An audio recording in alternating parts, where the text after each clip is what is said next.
But get up. So before I tell you about a Kenyan woman who was sentenced to death in Vietnam for smuggling drugs, yeah, let me tell you about things you should not do at the airport when you are flying out, when you are connecting, when you are flying to a different country, and then you have these friends who tell you that, can I give you this bag because you are going to this country? Please take this bag to my friend in Germany, maybe in UK. Then they just pack it for you, like someone will take a bag, pack it for you, and then they give you like you just tell you like this bag is like 2 kg. It's not too much, yeah, because we have standard kgs that you are required to have when you're flying out. So for me, it's always my rule. If you give me something, I have to open it and then I repack it myself.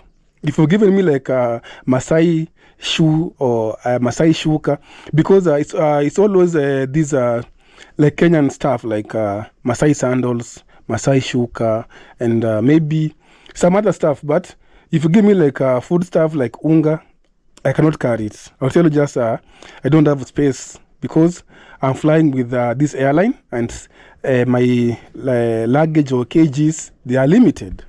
So people might set you up, like they'll give you like drugs, and then because drugs are in maybe grams, so you won't care much because you are allowed to carry 23 kgs, and then someone gives you like grams, yeah, or they just take the drugs, they put in a shoe, they tell you, my son loves these Masai sandals and everything, because they know if you transport it, they'll get money, or someone else need the drugs wherever you're going. So please be sure when someone gives you like a package, you open before you put in your suitcase, because if you are caught, because if you are maybe you have a layover in Amsterdam, they'll check you in Amsterdam, your bags will be checked. Once they get checked, they'll put an X or something like that, and then when you get caught, they'll ask you, are you Rogers Lugoso traveling with this airline? Yes. This is your bag? Yes. Did you pack it yourself? You say yes or no.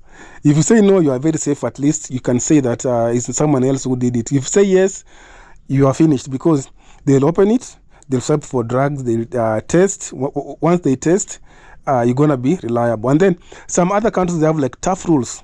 Like France, you also have this guy who does music promoter or anything like that. It's called Chilamwina or something like that. He's in Fally Ipupa's songs, yeah. He was arrested in France. And then you have these twins bro who are also arrested in France. And then you have now a Kenyan lady who was arrested in Vietnam. So she's called Masharia Margaret Nduta. She's 37 years. And then she has been sentenced to death in Vietnam. And then she's a Kenyan woman because she was in Kenya in 2023. So let me tell you about the story. So this Kenyan woman, she has been sentenced to death in Vietnam after she was found guilty of trafficking over 2 kgs of through Tan Son Nhat International Airport. Yeah, it's a Kenyan. Yeah, and then people who lure you to these carrying drugs from one place to another, they don't go. They just request you to go because they'll pay you handsomely. So Margaret Nduta, who's that 7 years, received a sentence from these people's court on Thursday for trafficking the drugs which were found in a suitcase. Yeah, because Macharo was arrested in July 2023 last year. No, not last year, like 2 years before. Yeah, she was arrested in 2023 July when the drugs valued approximately 27 million Kenya shillings. Yeah, on the international markets. These drugs were discovered hidden in her luggage. So according to court documents, Nduta was hired by a Kenyan man named John to transport the suitcase to Laos, Southeast Asia. The suitcase was supposed to be received by a woman, and Macharia was supposed to bring back goods from the woman. You see, they are saying goods. If someone tells you that it's goods, make sure they give you like the right word, like which goods are you going to pick. Is it fish? Is it maybe gold? Is it silver? So if someone tells you that you go bring some goods in a bag, or someone will give you some goods and then you bring it, my friend, it's a red flag. So she was paid around $1,300. That's around Kenya shillings 167,000 Kenya shillings, and our travel expenses were covered by John. Yeah.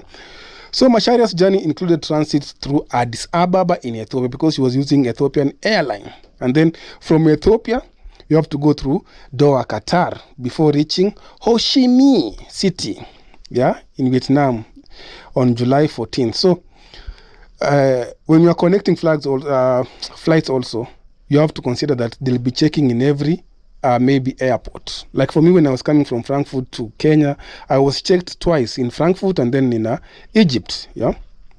So during immigration checks at Tanson Airport, authorities found 2.3 kilos of this drug. I cannot say the name because YouTube will censor my video. So it was concealed in the suitcase, while Mashara claimed she was unaware of the drugs. Prosecutors argued that she was attempting to cover up her involvement. So this one is very sad because someone will just give you a bag to tell you transport here and then they'll give you like $1,300. It's a lot of money if you're living in Kenya. It's a lot of money. And then funny thing about these deals, it's always those free visa countries that Kenyan use.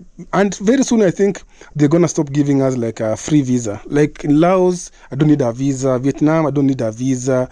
A lot of like Thailand. I think most countries in Asia, I don't need a visa if you're a Kenyan passport holder. So you find that this woman has a passport and then she has a deal from John from Kenya, and then she has to go through Ethiopia, Doha, and then to Vietnam, you see. So you find that it's very, very dangerous. So particularly attractive transit point of smugglers because of proximity in neighboring Cambodia. So you find that when you're going to Vietnam, you might go through Cambodia or I don't know, and then you find that you're going to be arrested because those are too many security checkpoints. So under Vietnamese law, drug trafficking carries severe penalties, including life imprisonment or death penalty, especially for large quantities of narcotics. Yeah. So the country is known for having some of the toughest drug laws globally, with traffickers of large drugs amounts facing the death penalty. So this lady, she's going to face death penalty in Vietnam. Now imagine at 37 years, you've left behind maybe your family, your kids, your relatives, you're going for greener pastures, and then you get arrested at the airport with drugs, and then you have to face like a jail term in a prison somewhere in Vietnam, Cambodia. You know, it's very sad. Yeah. So if you're a Kenyan and you are traveling to abroad, please be very careful. And then again, we have these guys from in Africa. I don't want to say from south, east, south, or west. So we have these guys from Africa. They are very notorious. They like luring African women. Like they love to take you. They'll just lie to you like they love you. Once they know you are comfortable in a relationship, they'll use your documents, like your passport, and then they're going to be applying things online, maybe open a PayPal account, and then they're going to be using your identity. Once they use your identity, they're going to be defrauding guys from abroad. And then when the FBI or, I don't know, those guys catch up with you, it's going to be worse because they used your identity. So if you're dating those guys from Africa, I don't want to say their names, you know them, and you are living in Africa as a woman, make sure you are very careful when you are dealing with them, because once you get arrested at the airport or maybe your case involves the FBI, my friend, you are finished, because where the money was sent is where they'll come and arrest you. Very, very sad situation, yeah, for brothers and sisters in Africa. So I'll see you in the next video. Bye-bye.